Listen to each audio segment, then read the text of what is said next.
e eu estou aqui na reunião com vocês, né? Obrigado, Jussi, por ter começado a gravar. Aqueles que estão assistindo aí, bom dia, boa tarde, boa noite, né? Só deixando aqui que nós somos evangélicos, progressistas, afirmativos, plurais, e temos Jesus de Nazaré como, com seus ensinamentos, como nosso Senhor. Gostaria de deixar aqui nossa reflexão do dia, nosso salmo, né? Hoje eu compartilhei uma foto no Instagram e dizer assim que a gente pode olhar no espelho depois desse ano, se abraçar e falar assim: você foi foda pra caramba, você aguentou pra caramba, e todos nós sabemos as nossas mazelas e como não foi fácil esse ano de 2024, né? Mas cá estamos, bem, com saúde, com as nossas dificuldades, vencendo todos os dias. E que possamos continuar com a nossa fé, esperança e contarmos um com os outros, né? Que somos aí essa igreja, mesmo um estando distante do outro, somos tão próximos, né? Muito obrigada aí a todos, obrigado mais uma vez pela participação de todos. Jussi, põe para nós nossos recadinhos. Amanhã tem bom. Pastor Léo está por aí.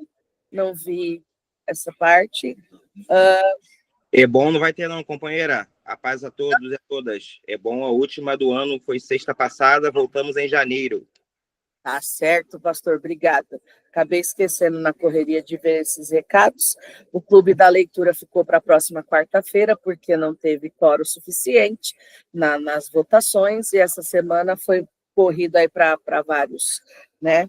Então, vamos com os nossos louvores, que vai ser ao vivo primeiro ou vídeo? Ana Luísa, ao vivo. Ana Luísa, então, venha.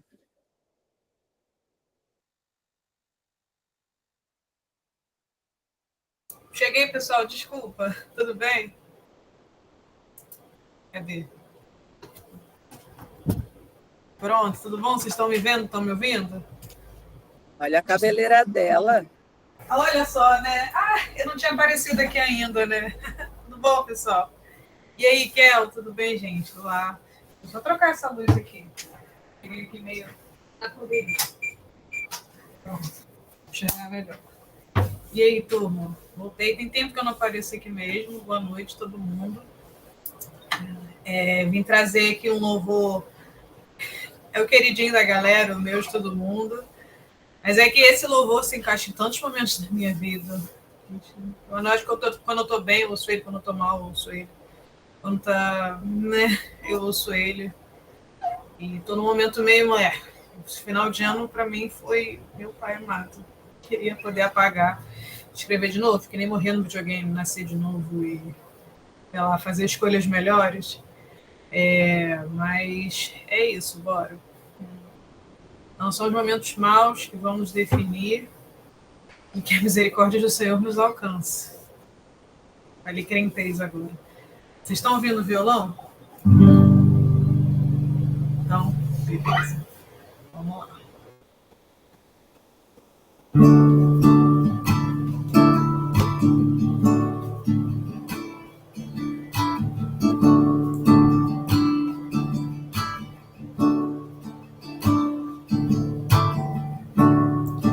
Quero me esvaziar de mim. Quero me esvaziar da religião.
Jesus.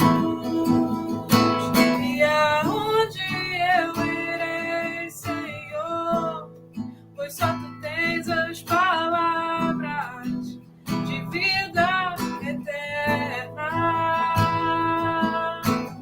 Onde me esconderei? Tu és o ar que eu respiro, tua presença me atrai.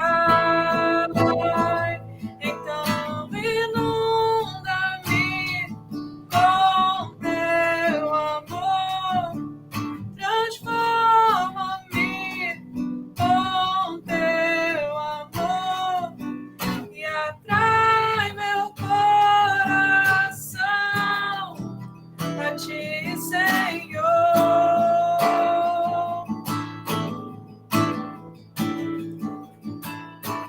Move-me com teu amor e usa-me só para o teu louvor.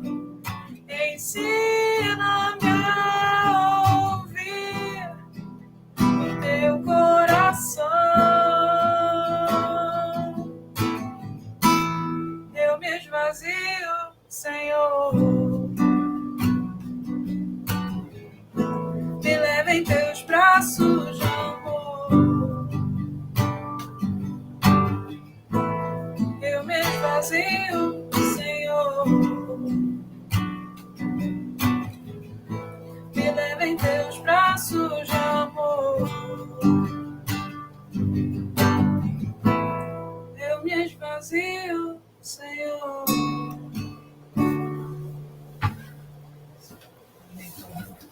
Esse louvor vai na minha alma. Beijão para todo mundo. Deus abençoe.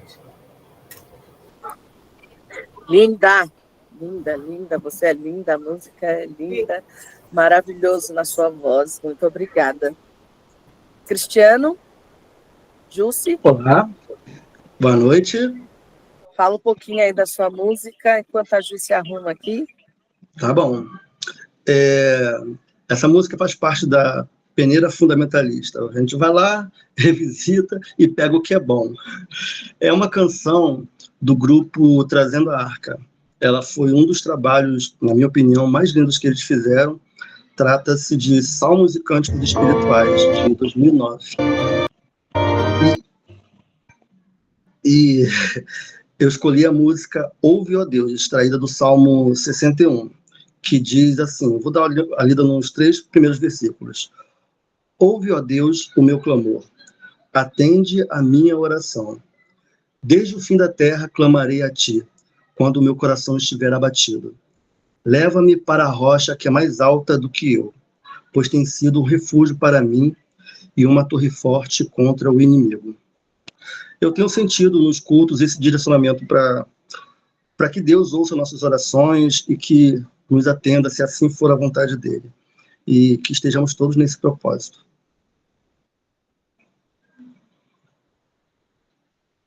Oh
Lindo, lindo.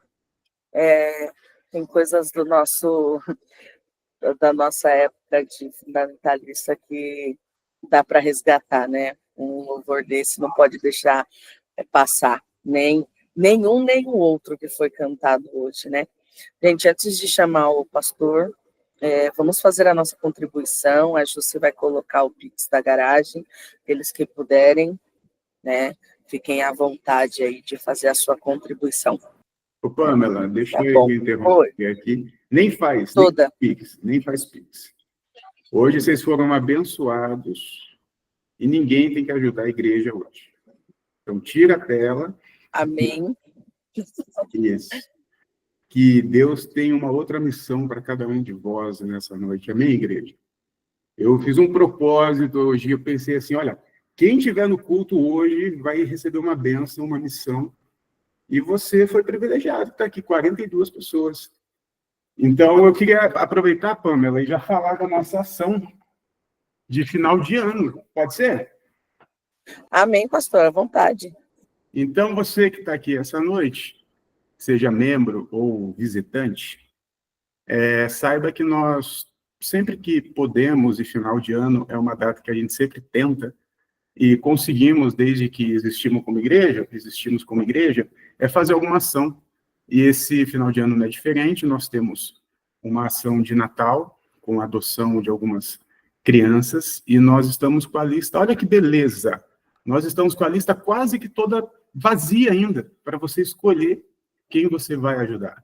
E se as 43 agora pessoas aqui saírem dessa noite com comprometimento de meter a mão no bolsinho para ajudar alguém que precisa e parar de investir apenas no próprio umbigo, essa campanha vai ser linda e maravilhosa.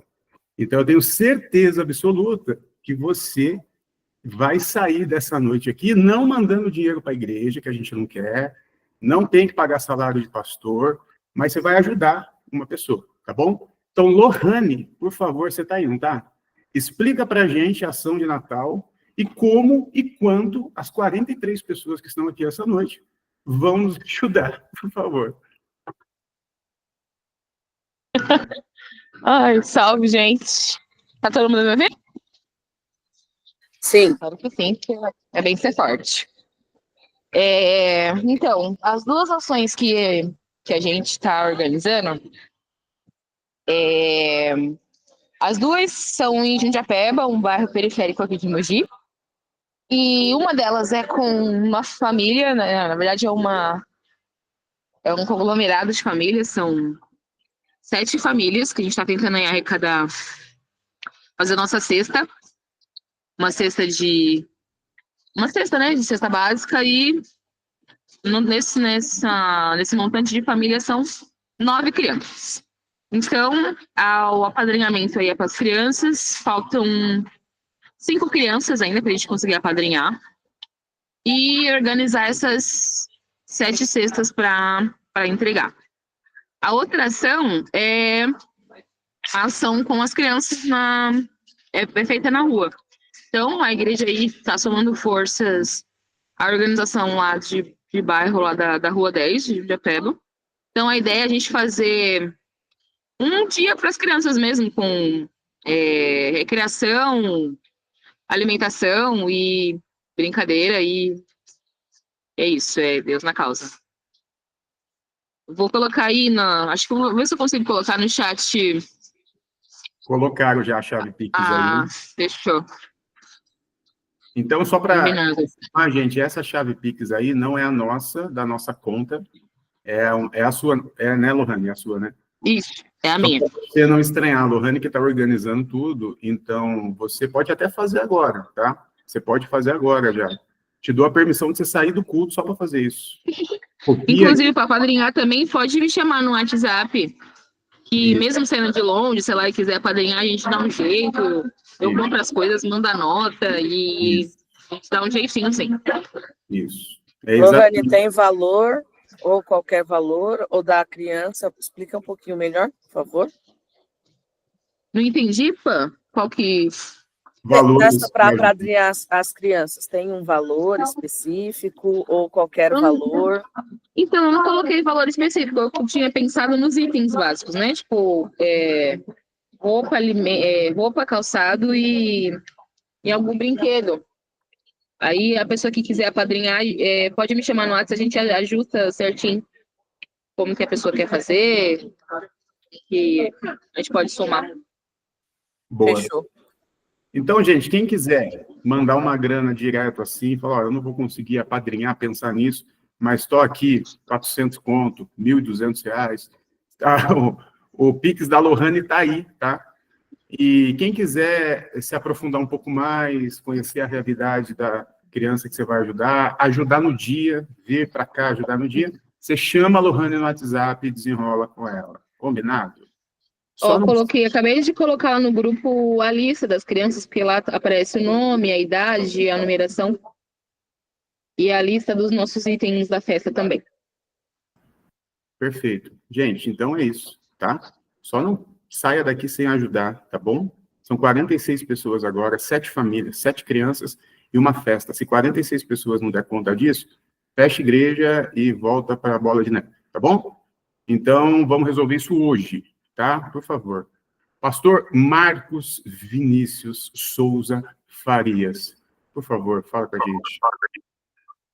É o meu nome, tudo bem? Olha só, a gente aqui no Rio também está desenvolvendo uma ação e muito provavelmente a gente vai abrir para toda a igreja para ajudar uma mãe e um menino muito especial, Gabriel, que precisa muito, muito da ajuda de todos. A gente vai colocar o vídeo para que vocês tenham uma noção da situação dele. Aqui no Rio a gente já andou bastante, já temos um plano em curso, mas vai ser muito legal também contar com a ajuda de vocês. Então, em breve a gente vai colocar esse vídeo e como colocar um texto para vocês ficarem mais cientes do que está rolando e como vocês podem ajudar. Tá bom? É isso, meu mano. Obrigado aí pela lembrança. Então, já saiba que você vai ajudar agora e já deixa uma beiradinha aí para ajudar depois também, tá bom? Não vai matar ninguém, né? Cancela lá um dos 4 ou 5 premiums que você tem, né? Netflix, Amazon, YouTube, Spotify, Capcut, tá? Cancela um e ajuda alguém, tá bom? Boa? Então tá bom. Já é palavra? Ou volta para alguma coisa, gente? Pamela? A palavra é toda sua, pastor. Sua vez. Obrigado, então. Então é isso. Gente, saudades de vocês. Estou voltando de um período, né? E tá tudo bem, graças a Deus.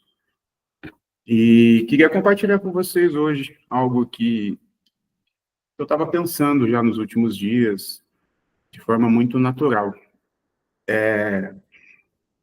Primeiro, tem pessoas aqui nos visitando. Bota aí no chat, tá? Você não precisa abrir o microfone, a câmera, se não quiser. Se quiser, também fica à vontade. Mas bota no chat aí, pô, é a primeira vez, tô aqui, nem sei direito quem são vocês, mas recebi o convite, tô gostando, tá interessante. Ah, não, tá meio chato. Bota aí, eu queria saber se tem alguém visitando. Bem-vindo, bem-vinda, bem-vinde. Essa é a Garagem, nossa comunidade de fé.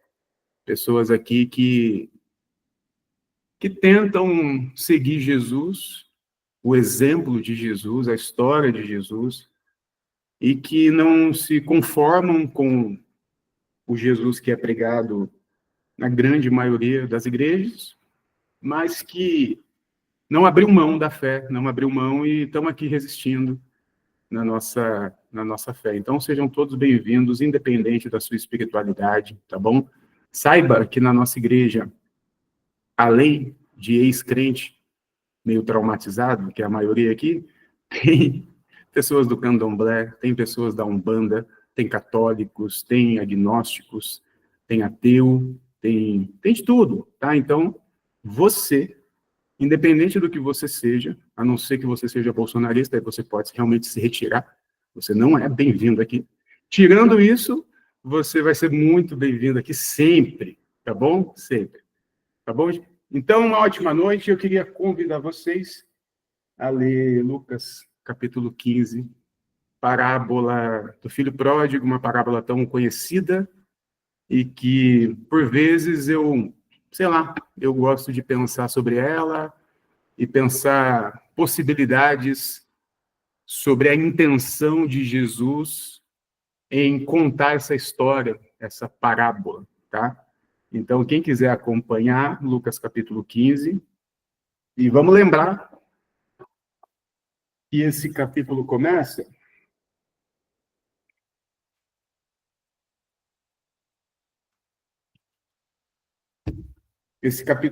com um motivo, né? Inclusive, capítulos e versículos é algo muito posterior do que nós chamamos de Bíblia. Vocês sabem disso. Mas, às vezes, isso, por mais que a gente saiba, na nossa leitura, os capítulos, os versículos, acabam nos atrapalhando, né? É muito normal você começar a ler o capítulo 15, desconsiderando completamente o último versículo do capítulo 14, né? Mas quando você entende que é uma carta, que não tem divisão de versículos, de capítulos, é mais interessante a leitura. Quando a gente começa o capítulo 15, tem já uma informação importante que fala o seguinte: todos os publicanos e pecadores aproximavam-se para ouvi-lo, mas os fariseus e os escribas, porém, murmuravam: esse homem recebe os pecadores e come com eles, né? Contou-lhes, então, esta parábola. Só lembrando que publicano, quem assiste aqui Chosen, ou está assistindo, ou assistiu, teremos o nosso culto especial de Natal do Chosen. Se você não está sabendo, nós temos um capítulo especial que nós ganhamos, e vocês vão poder assistir. Então, é muito... Já aconteceu, viu, pastor? Ah, já aconteceu! Olha, é só para ver se vocês estavam espertos, tá? Quando é que foi? Domingo agora. Meu Deus do céu. Então, gente, vocês perderam, foi maravilhoso. Eu não sabia que já tinha acontecido, me perdoe. Como eu falei, estou voltando hoje. Quem está acostumado com o Chosen, talvez você veja lá o Mateus, né? E o Mateus é um fofo em Chosen, o Mateus maravilhoso, e ele é um publicano, né? O Mateus do Evangelho é um publicano. O Mateus do Chosen é um publicano. Agora, é muito complicado imaginar que um publicano, naquela época, poderia ser uma pessoa como Mateus é. Pesquisando, nós entendemos que era um cargo tão absurdo, era um cargo tão... Para a pessoa aceitar ser um publicano, ela já estava entrando num lugar que ela sabia que era um lugar podre, sabe? É aquele cargo que todo mundo sabe que quem entra para trabalhar ali é uma pessoa que não presta, é um corrupto, né? O publicano, ele era corrupto, todo mundo sabia. Flávio Josefo vai falar de dois tipos de publicanos, o que ficava mais perto ali do imperador e aqueles que iam nas aldeias, né, cobrar, e Mateus era um desse. Então, quando nós estamos falando de publicano, nós estamos falando de um povo completamente odiado, traidores da pátria, da religião. É um judeu que trabalha para o Império Romano, cobrando impostos e ainda extorquindo o próprio povo. Porra.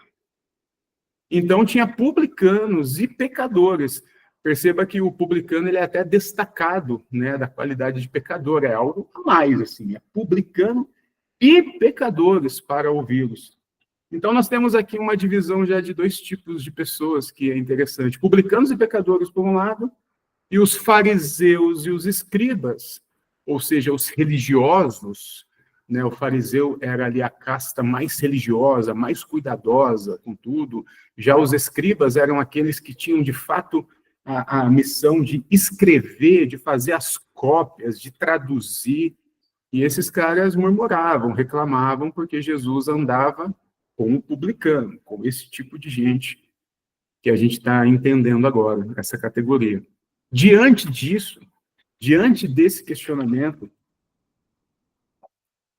Jesus conta 4 parábolas, e que, infelizmente, os capítulos faz a gente acreditar que Jesus conta 3 parábolas na sequência, mas não é, são 4, tá? Se você tiver com a Bíblia aí, você vai ver que quando acaba o capítulo 15, encerra a parábola do filho pródigo, que é o alvo da nossa leitura, ele imediatamente continua com outra parábola. E continuou Jesus dizendo, o capítulo 16, assim, e continuou Jesus dizendo, e tome-lhe outra parábola, a parábola do administrador infiel. Inclusive, eu já preguei uma vez aqui e falei sobre essa progressão que há nessas 4 parábolas, né? O que eu chamei de as parábolas do absurdo. Jesus ele vai contando um absurdo atrás do outro. A primeira parábola é absurda, a segunda é ridícula, a terceira não é possível, e a quarta, então, ele está louco, Jesus está maluco. O ensinamento de Jesus é completamente absurdo. E por que é absurdo? Veja bem, Jesus, então, contou esta parábola para os fariseus e escribas. Qual de vós, tendo 100 ovelhas e perder uma, não abandona as 99 no deserto e vai em busca daquela que perdeu, tá? No deserto, não é no aprisco, tá?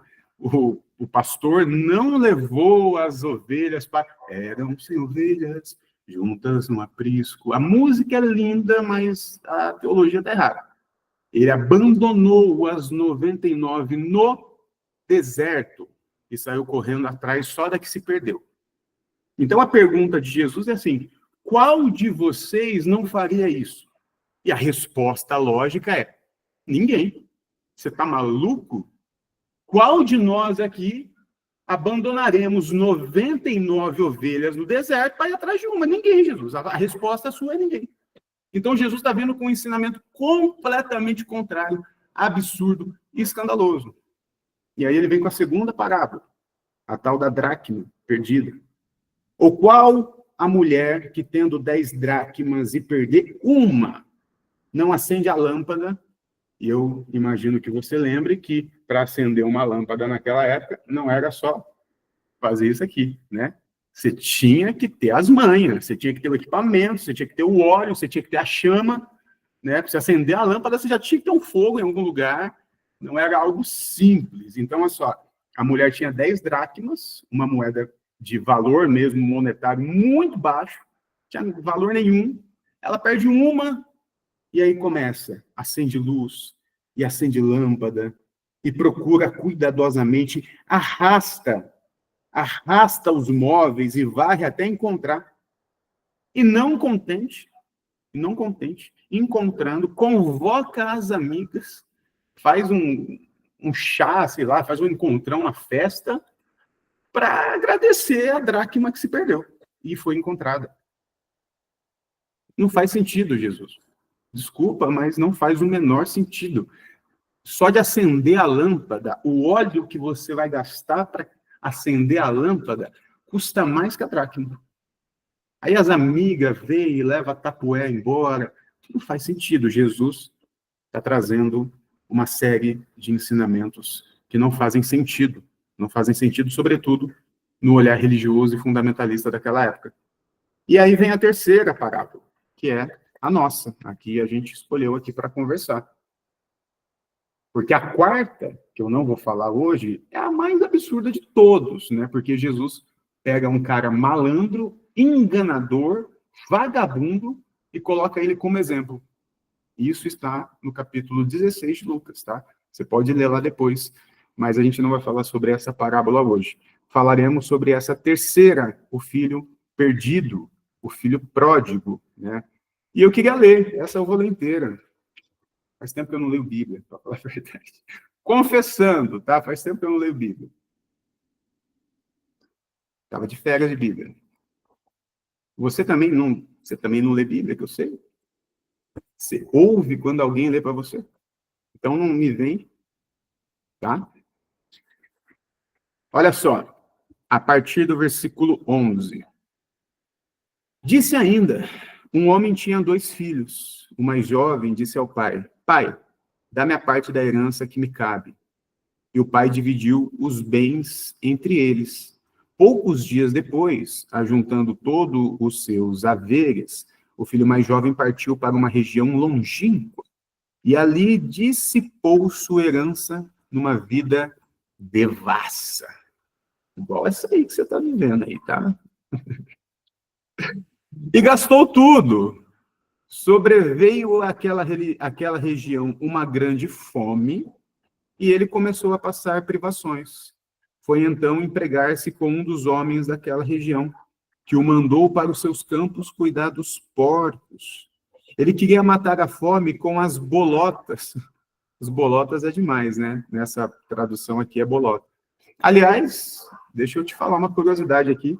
Imagino que todos saibam, mas a palavra aqui, que na minha tradução está como bolota, talvez a sua aí esteja como alfarroba, aqui na tela, cadê? Vagens, né? Está ali como vagens, ó, legal. Agora, a palavra ali é a mesma palavra para aquilo que o João Batista comia no deserto, o gafanhoto. É a mesma palavra. É a mesma coisa que o João Batista comia no deserto, o filho pródigo quis comer, e os porcos comiam. E você sabe que porco não come gafanhoto, né? Então, João Batista também não comia gafanhoto. João Batista, ele comia umas alfarrobas, umas vagens, que dava numa árvore, e que depois, ali no 3º século, começou a ser traduzido como gafanhoto, tá? Mas não é. Inclusive, essas vagens, até hoje na Europa, é chamada de pão de São João. Então, uma curiosidade, João Batista era vegetariano, inclusive no Chosen, tem uma cena que você deve ter visto e nem percebeu, quando Jesus se encontra com João Batista, ele pega nos ombros de João e fala assim, cara, você está magro, né? Você continua vegetariano? Mas como assim vegetariano se ele come gafanhoto, né? Mas tá bom. Curiosidade, voltemos ao filho pródigo, que estava lá querendo se fartar das alfarrobas, dessa lavagem, dessa comida feita com essa vagem, com essas bolotas, né? Deixa eu achar o texto de novo aqui. Que os porcos comiam, mas ninguém lhe dava. E caindo em si disse, quantos empregados de meu pai têm pão com fartura e eu aqui morrendo de fome? Vou embora procurar meu pai e dizer-lhe, e ele já preparou o discurso, pai, eu pequei contra o céu e contra ti, já não sou digno de ser chamado teu filho, trata-me como um dos teus empregados. Partiu então e foi ao encontro do seu pai. Ele estava ainda a longe, essa cena é muito foda, muito bonita, desculpa. Ele estava ali, ainda ao longe, quando seu pai viu, encheu-se de compaixão, correu e lançou-se ao pescoço, cobrindo de beijos. O filho então disse, pai, pequei contra o céu e contra ti, já não sou digno de ser chamado teu filho. Mas o pai disse aos seus servos, ide depressa, trazei a melhor túnica e revestiu com ela. Pondo-lhe também um anel no dedo e sandálias nos pés. Trazei um novilho cevado e matai-o, comamos e festejamos. Pois este meu filho estava morto e tornou a viver, estava perdido e foi reencontrado, e começaram a festejar. Seu filho mais velho estava no campo. Quando voltava já perto de casa, ouviu as músicas e danças. Chamando um servo, perguntou, o que está pegando? O que está acontecendo? Esses disseram, é teu irmão. Teu irmão voltou. Teu pai matou um novilho cevado porque recuperou com saúde. Então ele ficou com muita raiva. E não queria entrar. Seu pai saiu para suplicar-lhe. Ele, porém, respondeu ao pai, há anos te sirvo e jamais transgredi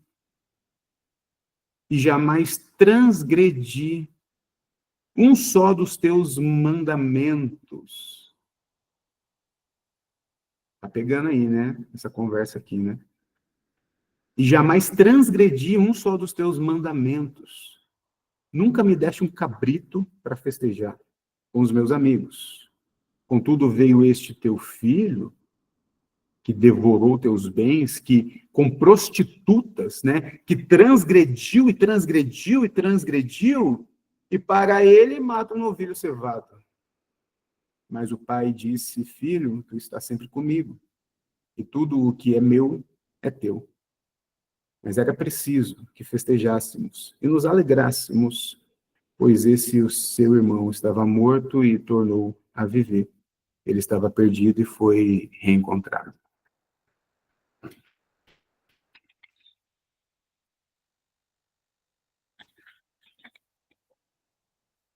Uma dificuldade nossa na leitura de Jesus é conciliar Jesus com o Antigo Testamento. Não bate, não coaduna, parece que é outra história, é outra ideia, é outro Deus, tá? É outro Deus. E essa dificuldade se tem porque enfiaram Jesus naquela história. E a religião fundamentalista criou toda a narrativa, nos ofereceu e está tudo bem. Mas aqui na nossa igreja, na nossa comunidade, na teologia que nós seguimos, na nossa fé, nós não necessariamente entendemos que Jesus tinha a ver com tudo aquilo que acontecia no Antigo Testamento. Aliás, nós entendemos aqui que no Antigo Testamento o que nós temos são relatos. E relatos são contados, e sobretudo contados por aqueles que venceram a história. Então, nós não fazemos uma leitura de Deus a partir do Antigo Testamento. Aqui nós não temos esse problema. Aquele Deus carrasco, não é o nosso. É o Deus do Abraão, é o Deus do Isaac, é o Deus do Jacó, do Davi, do Salomão, de qualquer um lá. Não é o meu, não é o meu, e não é o Deus de Jesus. E aí, Jesus, nessa missão de reinterpretar ou reapresentar Deus para o povo, porque perceba, as pessoas tinham uma ideia sobre Deus. Era uma religião fundamentalista, era uma teocracia, ou seja, nem havia distinção entre lei e religião, era uma coisa só, e aquele povo tinha uma ideia sobre Deus. E qual é a ideia sobre Deus que aquele povo tinha, que Jesus vem refazer, reinterpretar com essa parábola? Na minha opinião, é uma ideia bem antiga, que está lá em Gênesis capítulo 1 e 2. O que a gente pode chamar de uma cosmogonia, né? Como os hebreus, como aquele povo antigo, sem ciência, entendia ou pensava ou imaginava o início de tudo.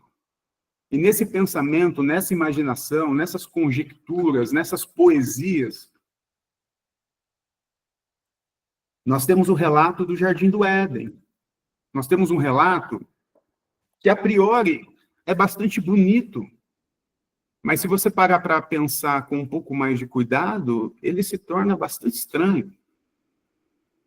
Porque, segundo a narrativa do Gênesis, Deus cria um lugar, um jardim no Éden, né? O nome do jardim era Éden. O nome do jardim era Jardim. Éden era o nome do espaço que o jardim estava, né? Então a gente poderia chamar o planeta de Éden. Então, nas bandas orientais do Éden, Deus cria um jardim. Coloca a humanidade lá, Adão e Eva, representando a humanidade. A palavra Adão é humanidade. A representação ali de Adão não é sobre um homem, né? Todo mundo sabe disso. Não existiu um homem que deu origem a toda a raça humana, né? Graças a Deus aqui nós somos todos pessoas com cognição, não precisamos mais, né, acreditar nesse tipo de coisa.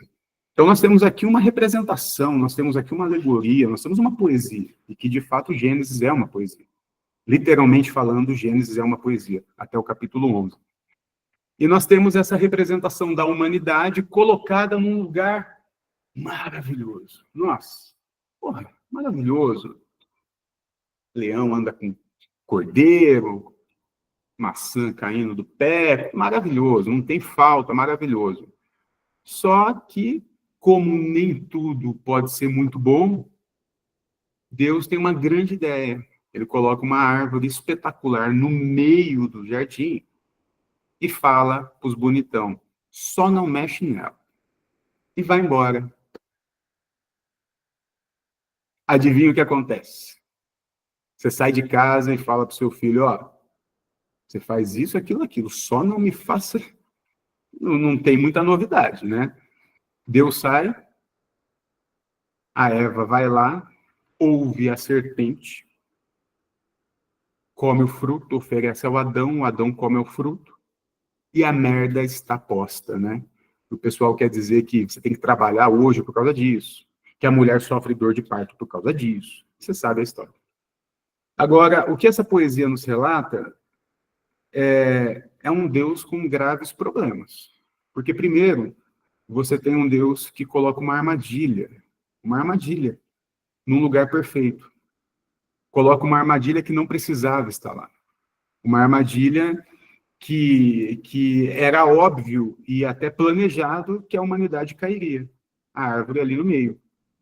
E tem uma coisa interessante que muita gente não percebe, mas Deus do Gênesis, ele não é muito sincero.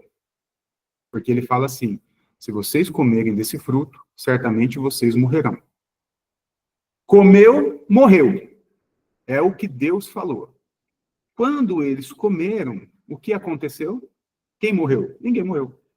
Eles comeram e continuaram vivos. Porém, tiveram um discernimento do bem e do mal. É isso que a poesia conta. A poesia diz que quando a serpente chega, a serpente fala assim, o que foi mesmo que Deus disse? A Eva fala, ele disse que a gente comer, a gente vai morrer. A serpente fala assim, não vai morrer. E você só vai ser igual a ele, você vai conhecer o bem e o mal. A humanidade vai lá e come, e o próprio Deus faz o diagnóstico. Agora que eles são conhecedores do bem e do mal, não podemos deixar comer da árvore da vida.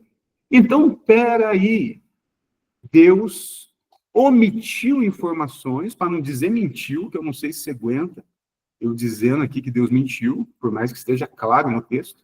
Mas vamos trabalhar com Deus omitiu informações no texto, ao contrário, a serpente falou apenas a verdade. A serpente falou apenas a verdade. Ah, o pastor agora está defendendo o diabo. Não, porque a serpente em nenhum momento é o diabo.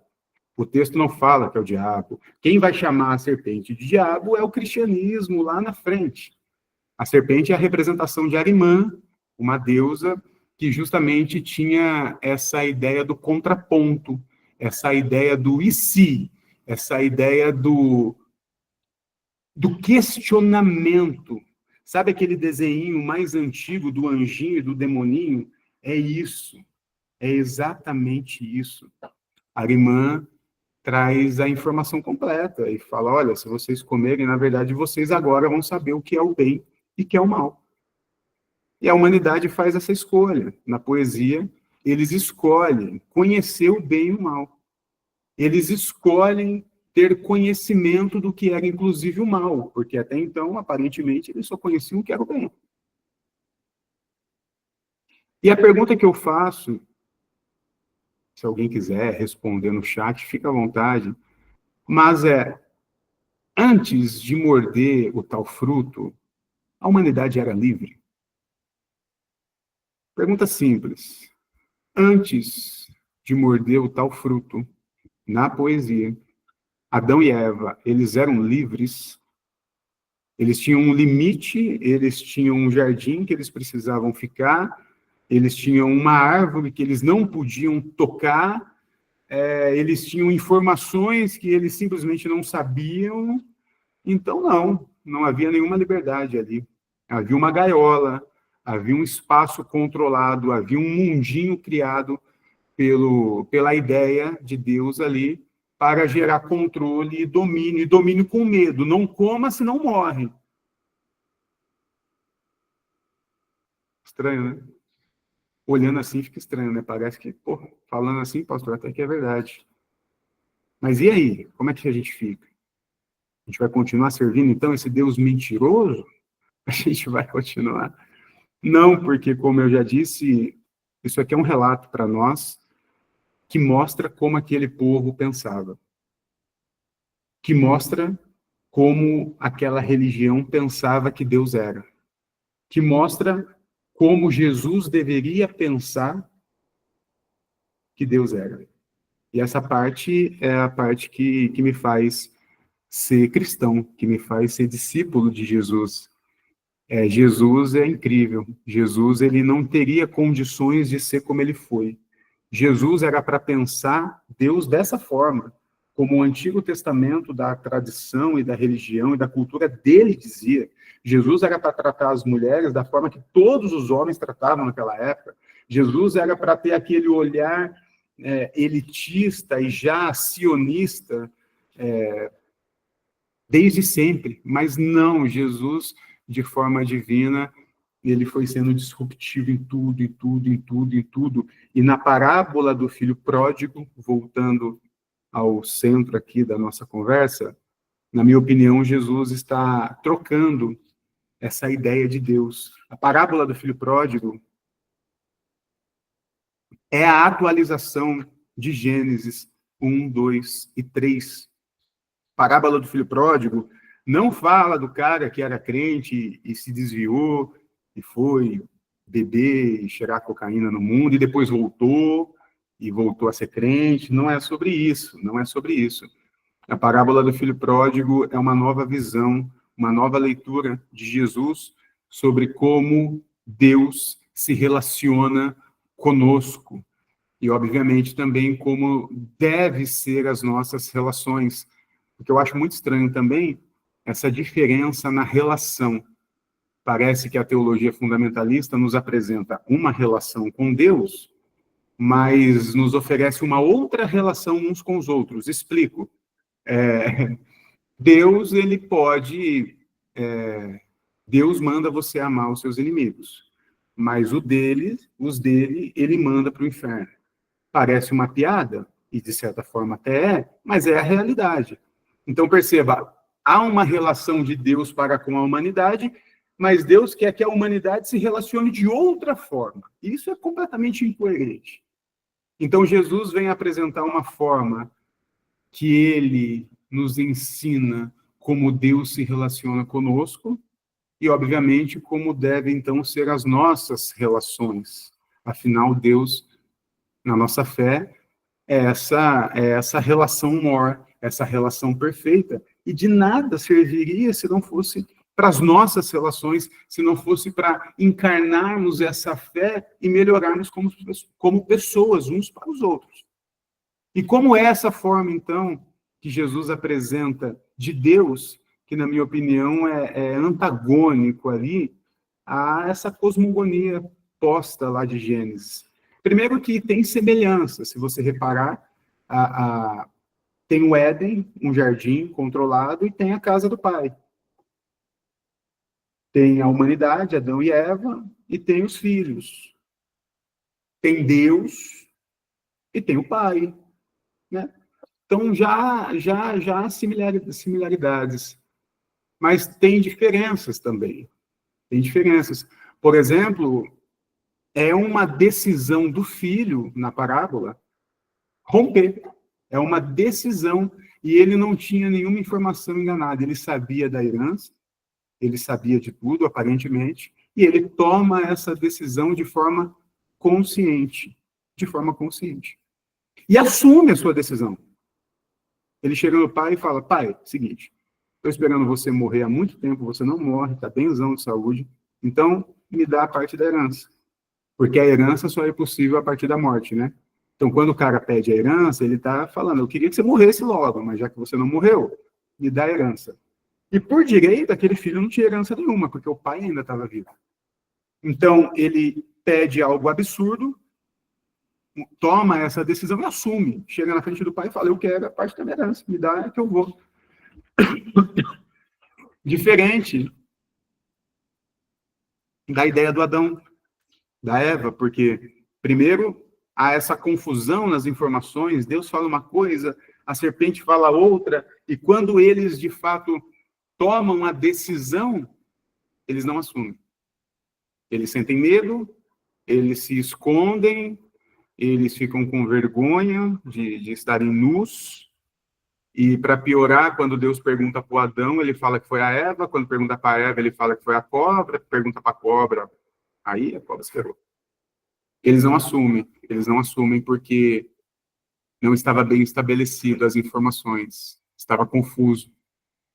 Então, Jesus nos oferece a parábola do filho pródigo, dizendo que Deus não tem um jardim controlado, com portas que ele abre e ele fecha.